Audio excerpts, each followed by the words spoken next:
जय हिंद बच्चों, स्वागत है आप सभी का आपका अपने YouTube channel mission top science classes में। दोस्तों आज हम लोग बढ़ते हैं फिर एक नए सेशन के साथ जुड़े हैं। देखिए हम लोग जो है सुबह 7 बजे डेली साइंस का क्लास लेते हैं, जिसमें आज हम लोग फिजिक्स का जो टॉपिक हम लोग प्लान पढ़ रहे थे उसका पार्ट 1 कवर कर चुके हैं। आज हम लोग पार्ट 2 को लेकर के आए हैं, जिसमें हम लोग प्लान का पॉइंट 4 तक पढ़ चुके थे। आज हम लोग 5वें पॉइंट को डिटेल से हम लोग समझेंगे।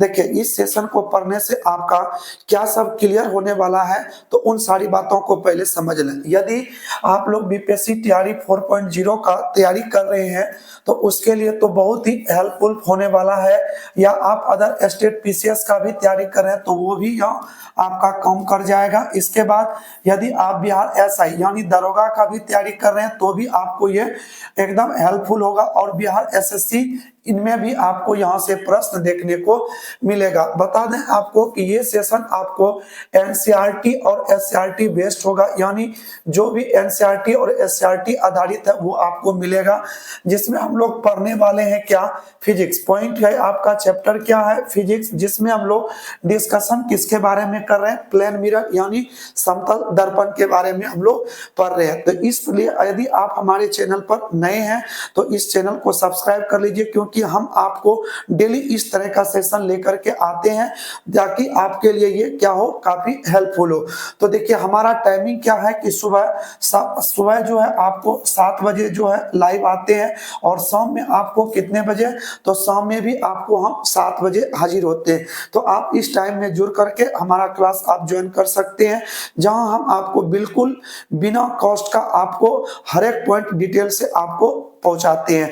तो देखिए इस सेशन से पढ़ने के बाद आपको बहुत ही मदद मिलेगा एग्जाम में। तो चलिए बढ़ते हम लोग पॉइंट की ओर। तो देखिए हम लोगों का पॉइंट क्या है, तो वो है प्लेन मिरर, जिसमें हम लोग पॉइंट 4 तक फर्स्ट वीडियो में कवर कर चुके हैं।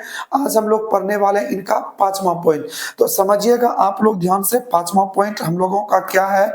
तो देखिए हम लोग समतल दर्पण से रिलेटेड पढ़ रहे हैं। प्लेन मिरर कौन सा दर्पण बताता है, तो ये है आपका कैसा दर्पण, तो समतल दर्पण। इसमें जो हम लोग पॉइंट 5 पढ़ने वाले हैं उस पॉइंट का नाम क्या है। देखिए यदि समतल दर्पण को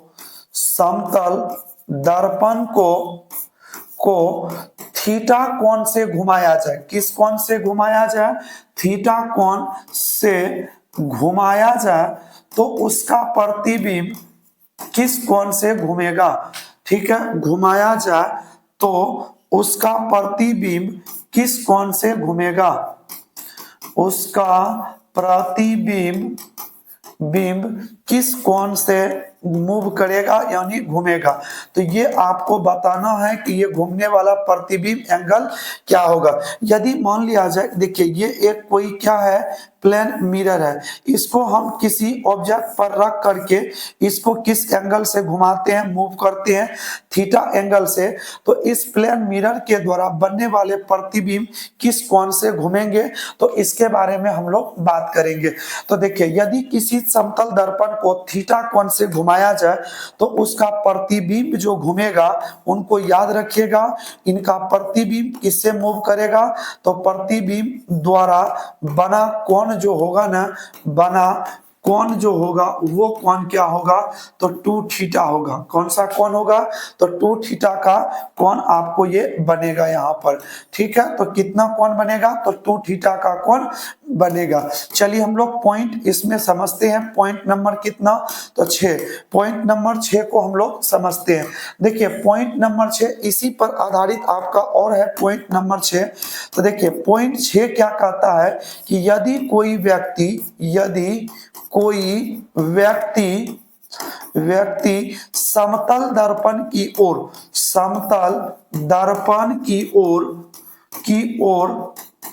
भी चाल से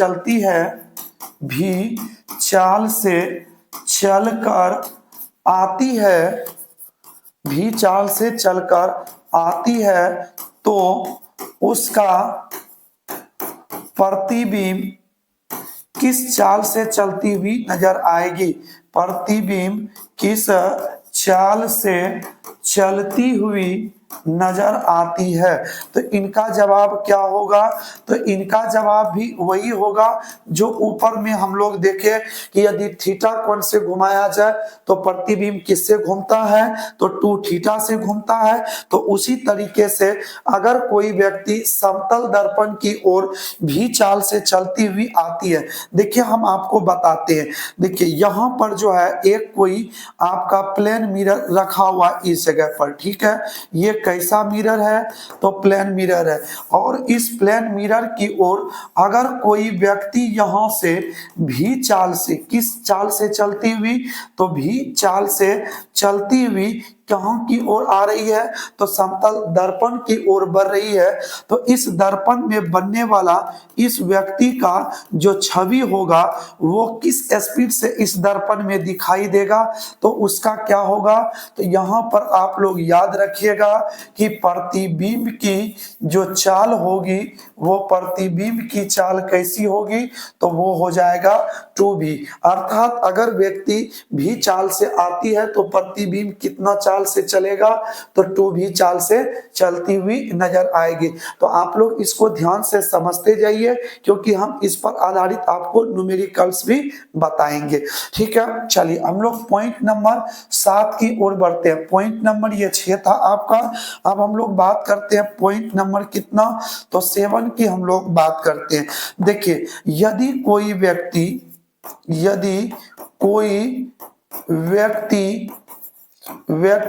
समतल दर्पण में अपना पूरा प्रतिबिंब देखना चाहता है, अपना पूरा प्रतिबिंब देखना चाहता है, तो दर्पण की ऊंचाई क्या होगी?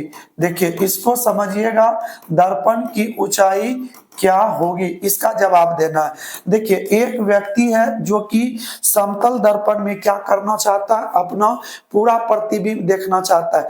मान लिया जाए मेरे पास कोई एक शीशा है, उस दर्पण की कम से कम ऊंचाई कितनी होनी चाहिए कि व्यक्ति जो सामने खड़ा है उसका पैर से लेकर सिर तक उसका टोटल प्रतिबिंब उस दर्पण में दिखाई दे? इसका जवाब आपसे पूछ रहा है। तो देखिए उस व्यक्ति की ऊंचाई का क्या होगा? तो आधा होगा। क्या होगा? तो व्यक्ति की ऊंचाई का क्या होगा?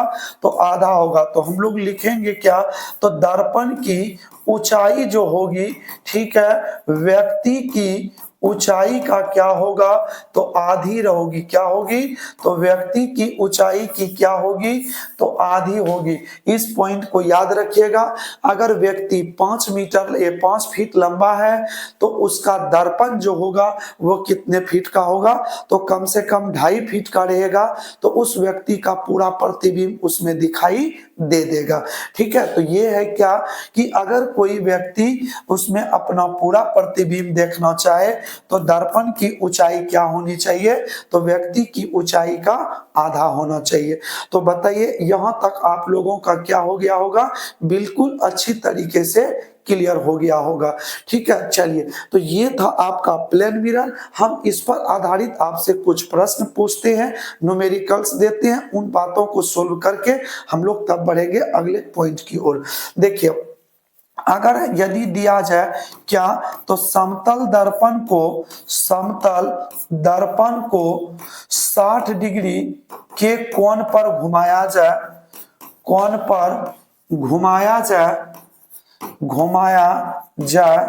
तो उसका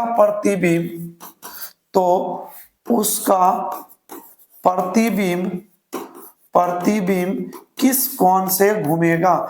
इसका जवाब क्या होगा? तो जल्दी से आप लोग बताएं क्योंकि हम अभी आपको इस पर आधारित थ्योरी अभी बताए आपको कि यदि किसी समतल दर्पण को थीटा कोण से घुमाया जाता है तो प्रतिबिंब किस कोण से घूमता है? तो प्रतिबिंब का जो यहाँ पर कोण बनता है वो कोण क्या होता है? तो 2 थीटा होता है। तो 2 गुने कोण कितने डिग्री पर घूम रहा है समतल दर्पण? 60 पर। तो प्रतिबिंब के द्वारा कितना डिग्री एंगल पर ये मूव करेगा तो 120 डिग्री पर ये क्या करेगा, मूव करेगा। इसी तरीके से क्वेश्चन एग्जाम में पूछा जाता है। चलिए और हम लोग बात करें नेक्स्ट पॉइंट का। देखिए यदि कोई व्यक्ति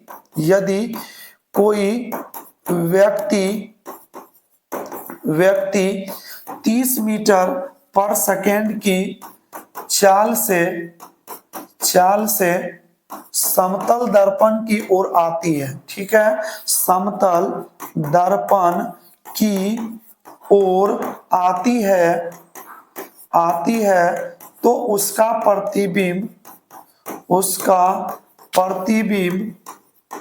प्रतिबिंब किस चाल से चलती हुई नजर आएगी, ठीक है, किस चाल से चलती हुई नजर आएगी। इसका जवाब आपको देना है, तो बताइए इसका जवाब क्या हो जाएगा। तो अगर कोई व्यक्ति 30 मीटर प्रति सेकंड की चाल से चल रहा है तो v बराबर हो जाएगा आपका क्या, 30 मीटर पर सेकंड, और आपको निकालना क्या है, तो प्रतिबिंब की चाल निकालना है।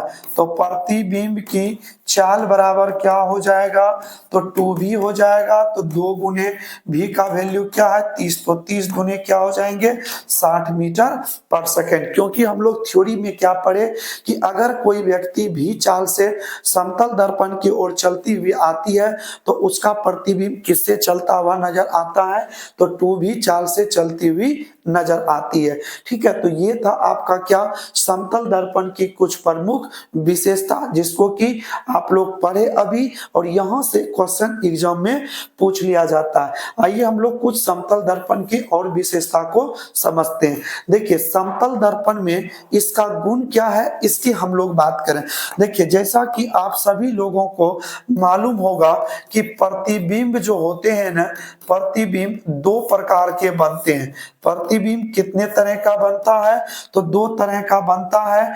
एक होता है कैसा, तो एक होता है आपका वास्तविक प्रतिबिंब। कैसा प्रतिबिंब, तो वास्तविक प्रतिबिंब। और दूसरा क्या होता है, तो दूसरा होता है आपका काल्पनिक प्रतिबिंब, ठीक है। इसी काल्पनिक प्रतिबिंब को हम लोग एक और नाम देते हैं क्या, तो आभासी प्रतिबिंब। तो देखिए इस तरीके से प्रतिबिंब की संख्या कितने तरह का होता है, 2 तरह का। ये प्रतिबिंब वास्तव में बनता है, और यह प्रतिबिंब जब वास्तविक होता है तो ये आकार में कैसा दिखाई देता है, उल्टा। जबकि काल्पनिक प्रतिबिंब जब बनता है तो ये आकार में कैसा दिखाई देता है, तो सीधा दिखाई देता है। तो ये 2 तरह का प्रतिबिंब बनता है। देखिए अगर हम लोग यही बात प्रतिबिंब का समतल दर्पण में करें तो आप लोग याद रखिएगा, देखिए ध्यान से, कि अगर यदि किसी समतल दर्पण पर मान लिया जाए इसके सामने यहां पर कोई एक ऑब्जेक्ट रखी हुई है, ठीक है, इस ऑब्जेक्ट से निकला हुआ प्रकाश जो है इस समतल दर्पण पर आपतित होती है, और इस प्रकार से ये क्या होती है, परावर्तित हो जाती है।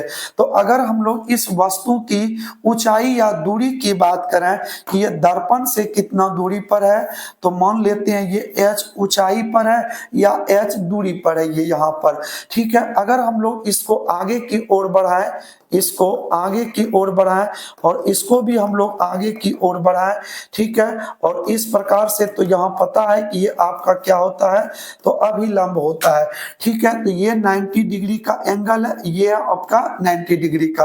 तो ये इसका वस्तु की ऊंचाई है। तो ये किसकी ऊंचाई होगी, तो प्रतिबिंब की ऊंचाई। जो वस्तु वहां रखी हुई है उसी वस्तु का ये आपका क्या हो गया, तो प्रतिबिंब हो गया ये, ठीक है। तो यहाँ पर देखिए ये जो आप देख रहे हैं h, ये h जो होता है ना, ये h डैश के क्या होता है, बराबर होता है। कहने का मतलब ये हुआ कि समतल दर्पण में ही वस्तु की ऊंचाई जो होती है ना, वो बराबर होता है किसका, तो प्रतिबिंब की ऊंचाई के बराबर होता है, ठीक है। प्रतिबिंब की ऊंचाई, ये दोनों क्या होते हैं, बराबर होते हैं। और दूसरी बात करें कि समतल दर्पण में वस्तु की दूरी अगर हम लोग माने कि ये दूरी क्या है u, तो ये इसका क्या होगा, प्रतिबिंब की दूरी हो जाएगी। तो ऐसे कंडीशन में u बराबर भी क्या होता है, v। और u तो पता ही है आपको कि u क्या होता है, तो u होता है आपका वस्तु की दूरी। u क्या है, तो वस्तु की क्या है, दूरी है। और v क्या है, तो v है आपका प्रतिबिंब की दूरी यहाँ पर, ठीक है। तो ये भी आपसे प्रश्न कभी कभी एग्जाम में पूछ लिया जाता है कि किस प्रकार के दर्पण में वस्तु की ऊंचाई प्रतिबिंब की ऊंचाई के बराबर होता है, तो वो आपका कौन सा दर्पण है, समतल दर्पण। या ये भी प्रश्न आ सकता है कि किस दर्पण की विशेषता है कि वस्तु की दूरी प्रतिबिंब की दूरी के बराबर होता है, तो ये भी आपका आंसर समतल दर्पण आएगा, ठीक है। तो इसलिए इस पॉइंट को आप लोग अच्छी तरीके से याद रखिएगा। तो देखिए यहां तक जो है प्रश्न आपको आज तक एग्जाम में यहां से प्लेन मिरर से देखने को मिला है, ठीक है। तो विशेष रूप से अगर चाहे तो आप इसमें क्या देख सकते हैं, इस प्रतिबिंब को लेकर के, तो इसमें आपको पता होना चाहिए कि समतल दर्पण में प्रतिबिंब जो बनता है वो कौन सा प्रतिबिंब बनता है, तो ये सबको पता है कि इसमें बनने वाला प्रतिबिंब कैसा होता है, काल्पनिक एवं कैसा होता है, तो सीधा होता है, ठीक है। काल्पनिक एवं क्या होता है, सीधा होता है। तो समतल दर्पण में किस प्रकार का प्रतिबिंब बनता है, तो इसमें काल्पनिक एवं कैसा बनता है, तो सीधा बनता है प्रतिबिंब। तो देखिए यहां तक आप लोगों का बिल्कुल क्या हो गया होगा, क्लियर हो गया होगा। तो चलिए अब हम लोग मिलेंगे नेक्स्ट वीडियो में, जहां हम आपको दर्पण यानी गोलीय दर्पण को हम लोग कवर करेंगे, जिसमें आप लोग अवतल दर्पण और उत्तल दर्पण के बारे में पूरी तरीके से हम लोग डिटेल से सीखेंगे। तो आप लोग हमारे वीडियो के साथ लगातार बने रहिएगा ताकि एक भी पॉइंट आपका मिस नहीं होगा, ठीक है। तो मिलते हैं नेक्स्ट वीडियो में, तब तक के लिए दीजिए इजाजत। जय हिंद बच्चों।